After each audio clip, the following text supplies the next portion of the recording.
Hello दोस्तों, मैं आप लोग के बीच एक भजन लेकर आई हूँ। कमेंट करा, लाइक सब्सक्राइब करना ज़रूर दोस्तों। प्रेमवा में बसल भगवान है से बरो के घरवा।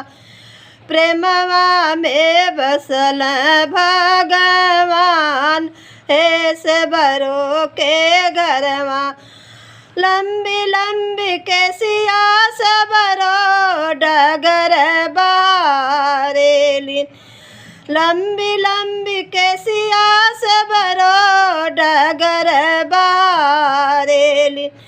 यही रही आई है भगवान हे से बरी के घरवा। यही रही आई है भगवान हे से बरी के घरवा।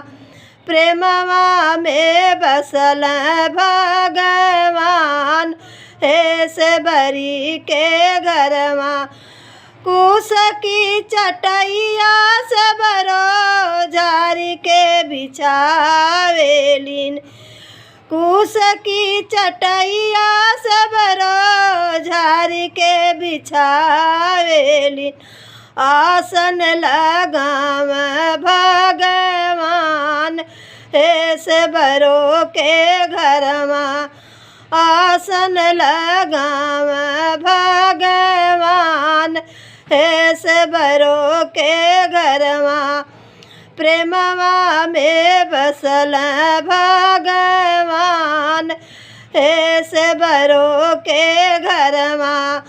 मीठी बैरिया सबरो चखी चखी लावेलिन। मीठी बैरिया सबरो चखी चखी लावेलिन। भोगवा लगाव भगवान हे से बरो के घरवा। भोगवा लगाव भगवान हे से बरो के घरवा। प्रेमवा में बस भगवान हे से बरो के घरवा।